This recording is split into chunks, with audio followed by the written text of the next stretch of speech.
ஒரு போர் ஒன்று ஆரம்பிக்க போகுது அப்படின்னா அதுக்கு முன்னாடி முன்தயாரிப்பு அப்படிங்கிற ஒரு விஷயம் இருக்கு. அதைத்தான் இரவு முழுவதும் ஈராக்கினுடைய வான்வெளியில செஞ்சிருக்காங்க.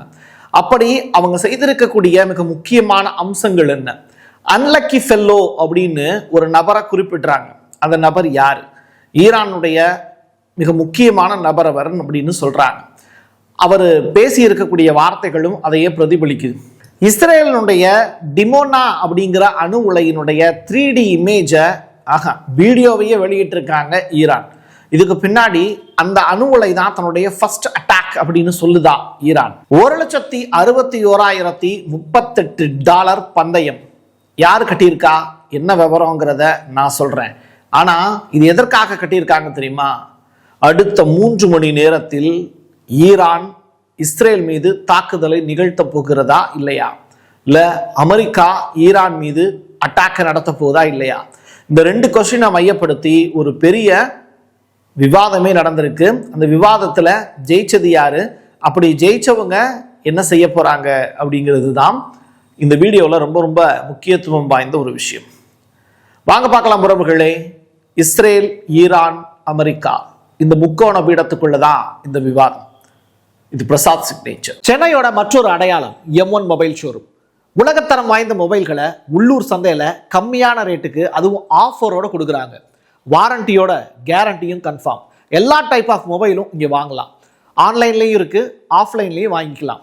தொடர்புக்கு 7305258665 இந்த நம்பருக்கு கான்டாக்ட் பண்ணுங்க. உங்களுடைய தொழில் சம்பந்தமான விளம்பரங்களை நமது சேனலில் ஒளிபரப்ப உங்களுக்கான அருமையான வாய்ப்பு. சீனாவில் இருந்து ஈரானுக்கு டைரக்டா விமானங்கள் பறந்திருக்கு.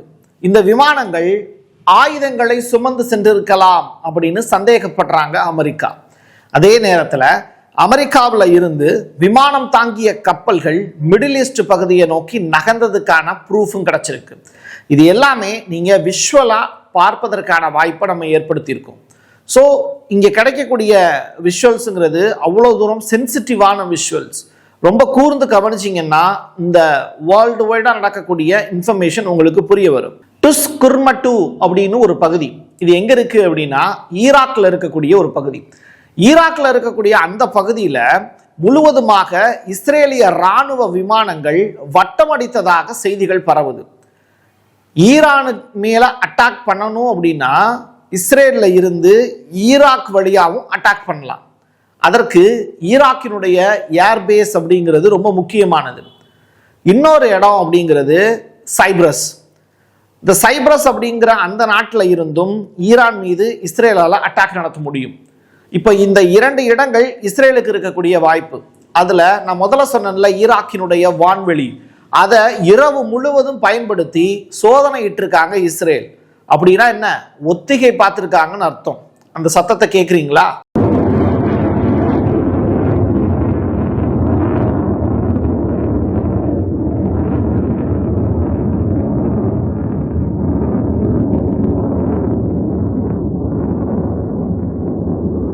இதை பார்த்துக்கிட்டு இருக்கக்கூடிய ஈரானிய ராணுவம் அவங்களுக்குன்னு ஒரு ஊடகம் வச்சிருக்காங்க, சரியா? அதுல இருந்து ஒரு முக்கியமான வீடியோ ஒன்று வெளியிட்டிருக்காங்க. அது 3D வீடியோ. டிமோனா அப்படின்னு ஒரு அணு உலை, இது எங்க இருக்கு? இஸ்ரேல்ல இருக்கு. இந்த டிமோனா அணு உலைய 12 நாள் போர் நடந்துச்சுல, அப்பவே அட்டாக் பண்ணணும்னு ஈரான் துடிச்சாங்க. பட் அதற்குண்டான வாய்ப்பு அவங்களுக்கு கிடைக்கல. இப்போ அதை சரியாக பயன்படுத்தணும் அப்படின்னு 3D வீடியோவை வெளியிட்டு, உன்னுடைய ஒட்டுமொத்த சங்கதியும் என்கிட்ட தான் இருக்கு, நீ என்னைய எப்போ அட்டாக் பண்ண போறியோ அப்ப நானும் உன்னைய அட்டாக் பண்றதுக்கு ரெடி தான் அப்படிங்கிறத விளக்கக்கூடிய வீடியோ. இதை பாருங்களேன். KC-135 மொத்தமா ஒரு 6 விமானங்கள், அமெரிக்க விமானங்கள் எங்கிருந்து தெரியுமா புறப்படுது? கத்தார்ல இருக்கக்கூடிய அல் உதை அப்படிங்கிற அந்த விமான தளத்துல இருந்து புறப்பட்டு டைரக்டா எங்கே போச்சு அப்படின்னு தெரியல, பட் சுத்திக்கிட்டு இருக்காங்க. கத்தார்ல இருக்கக்கூடிய 10,000 அமெரிக்க ராணுவ வீரர்களும் வெளியேற்றப்பட்டிருக்காங்க. இது ரொம்ப ரொம்ப சென்சிட்டிவான விஷயம்.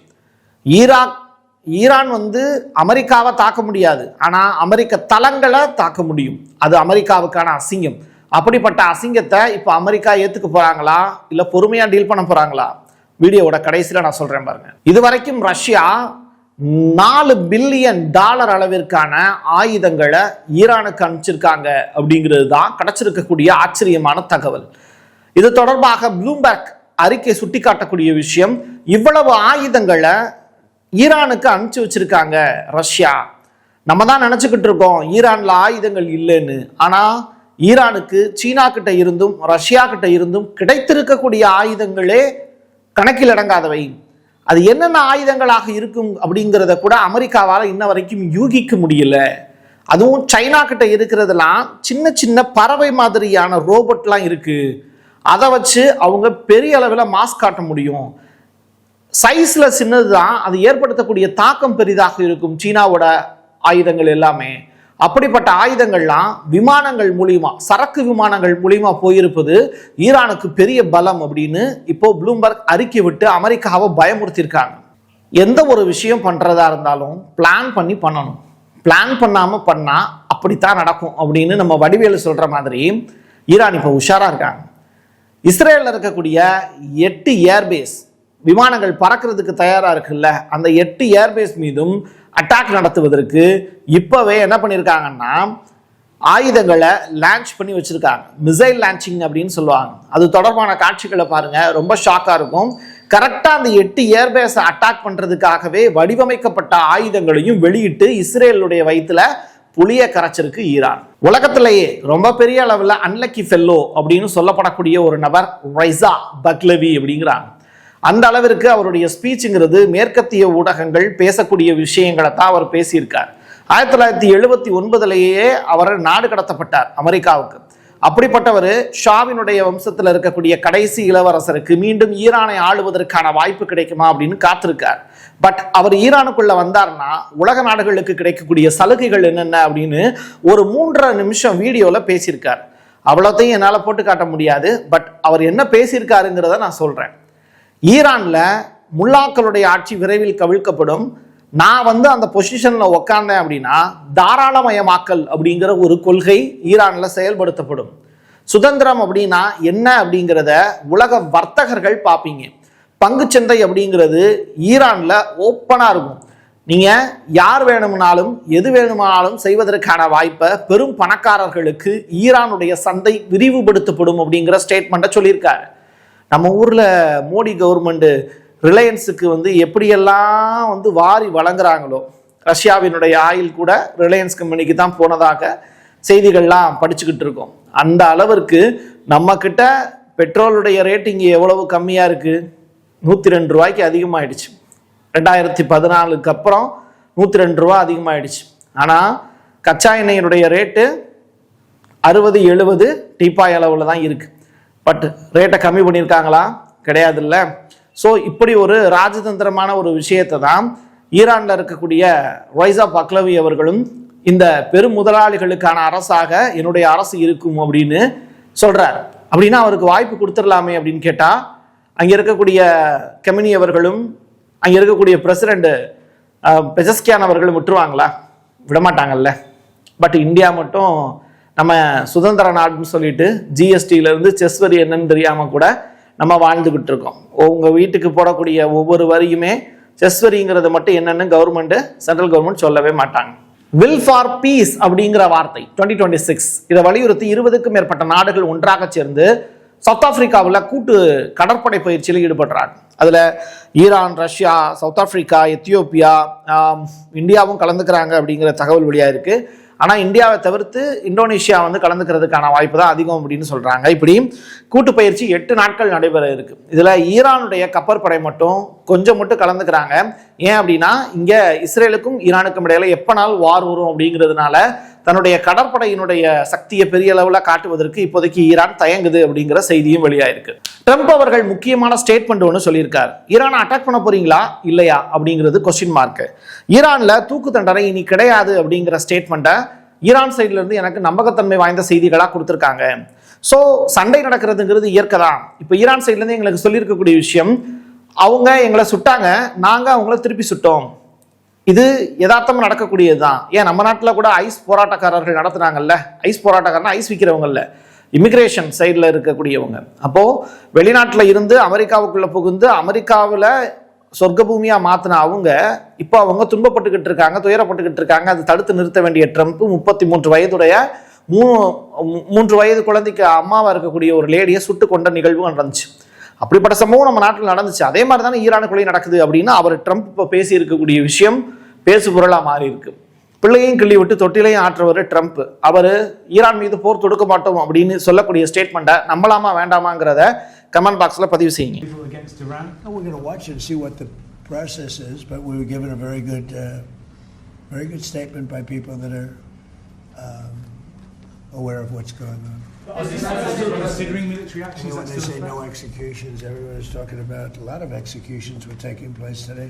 We were just told no executions. I hope that's true. That's a big thing. Yes, but cyber crime அப்படிங்கிறது ஒரு பெரிய அளவிலான நெட்வொர்க்கை ஈரானில் முடக்கிறதுக்கான வேலையை செய்ய போகிறாங்க. ஸோ நீங்கள் சைபர் வார் அப்படிங்கிறத அமெரிக்கா நிகழ்த்த போகுது அப்படிங்கிற தகவலும் வெளியாக இருந்தது. இதனால அமெரிக்கா என்ன பண்ணுறாங்க, சீனா மாதிரி ஒரு கிரேட் ஃபயர் வால் அப்படிங்கிறத உருவாக்கியிருக்காங்க. ஸோ ஈரான் உருவாக்கிய அந்த ஃபயர் வால் அப்படிங்கிறத உடைக்கக்கூடிய சக்திங்கிறது உலக நாடுகளுக்கு கிடையாது அப்படிங்கிற அளவுக்கு. ஏற்கனவே ஸ்டார்லிங்கினுடைய அந்த இணையதளம்லாம் முடக்கப்பட்டு அவங்களுடைய அந்த மாடல்லாம் வந்து சிறைப்பிடிச்சு வச்சாங்க. அதே மாதிரி இப்போ ஈரான் வந்து புதியதொரு ஃபயர்வாலை உருவாக்கியிருக்காங்க. தன்னுடைய இணையதளங்கள், அரசு இணையதளங்கள் எதையுமே முடக்கக்கூடாது அப்படிங்கிறதுனால இந்த ஒரு புதிய டெக்னாலஜியை அவங்க கையில் எடுத்திருக்காங்க. இதுக்கு ரஷ்யா ஹெல்ப் பண்ணியிருக்குங்கிற தகவலும் வெளியாயிருக்கு. இன்சைடர், நீங்கள் இந்த பங்குச்சந்தையெல்லாம் கேள்விப்பட்டிருக்கீங்களா? அதில் சில நபர்கள் இருப்பாங்க, எந்த பொருளை வாங்கணும், எந்த பொருளை விற்கணும், எந்த பொருளுடைய ரேட் இப்போ ஜாஸ்தியாக போகுது, எந்த பொருளை டவுன் பண்ண போகிறாங்க அப்படிங்கிறது வரைக்கும் டீட்டெயிலாக சொல்லுவாங்க. அப்போ உலகளாவிய பங்குச்சந்தை, எண்ணெய் வர்த்தகம், ஒபாக் பிளஸ் டீம், அவங்க தான் எண்ணெயினுடைய ரேட்டை தீர்மானிப்பாங்க. இதில் ரஷ்யா, சவுதி அரேபியா, ஈரான் முக்கியமான நாடுகள். இப்போ ஈரான் மீது போர் தொடுக்க போகிறாங்க அப்படிங்கிற மாதிரியான தகவல் கசிஞ்ச உடனே எண்ணெயினுடைய ரேட்டு வந்து அதிகரிக்கிறதுக்கான வாய்ப்பு இருக்குது. இது தொடர்பாக பங்குச்சந்தையில் இன்சைடர்னு சொல்லிட்டு ஒரு குரூப் இருக்குது. அவங்க $1,61,038 வந்து பந்தயம் கட்டுறாங்க. எப்படின்னா, அடுத்த 3 மணி நேரத்தில் ஈரான் மீது தாக்குதல் நடத்தப்படும், அது இஸ்ரேலோ அமெரிக்காவோ இருக்கலாம் அப்படிங்கிறது தான் அந்த செய்தி. அவங்க கிளப்பி இருக்கக்கூடிய இந்த பீதி அப்படிங்கிறது ஒட்டுமொத்த பங்குச்சந்தையுமே ஆட்டி படைச்சிருக்கு. ஸோ இது இங்கே கிடையாது, மேற்கத்திய நாடுகளில் பெரிய அளவில் தாக்கத்தை ஏற்படுத்தும் அப்படின்னு சொல்கிறாங்க. ஆபரேஷன் மிட்நைட் ஹேமர், இதை ஈரான் செயல்படுத்துமா அப்படிங்கிற கொஸ்டின் இன்று இரவு பேசுபொருளாக மாறி இருக்கு. நான் ஏற்கனவே சொன்னேன், நம்ம பொங்கல் கொண்டாடிக்கிட்டு இருக்கோம், அங்கே தீபாவளி கொண்டாடுவதற்கான வாய்ப்பு இருக்குது அப்படின்னு சொல்கிறாங்கன்னு. பட் அந்த தீபாவளிக்கான டேட்டு முன்ன பின்ன இருக்கலாம். எது எப்படியாக இருந்தாலும் போருங்கிறது நெக்ஸ்ட் 1 வீக்கில் இல்லை வித்தின் 3 ஹவர்ஸில் நடக்கும் அப்படின்னு இன்சைடருடைய கணிப்பு. பட் எனக்கு அது மேலே நம்பிக்கை இல்லை.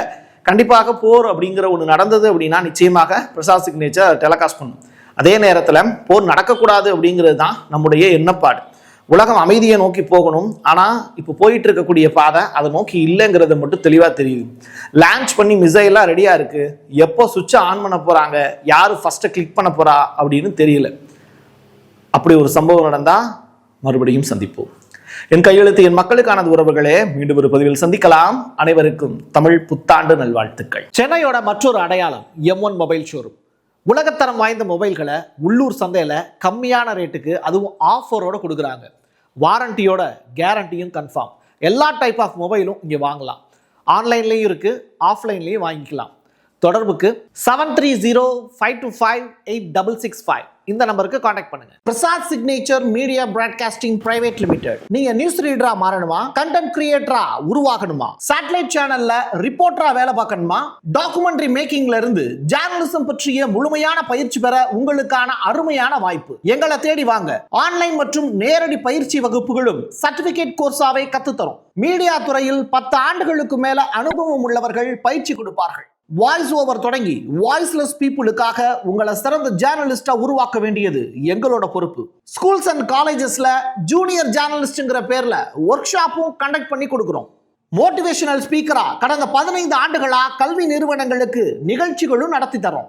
தொடர்புக்கு 9944790333 94493594 prasad.signature@gmail.com. உங்களுடைய தொழில் சம்பந்தமான விளம்பரங்களை நமது சேனலில் ஒளிபரப்ப உங்களுக்கான அருமையான வாய்ப்பு.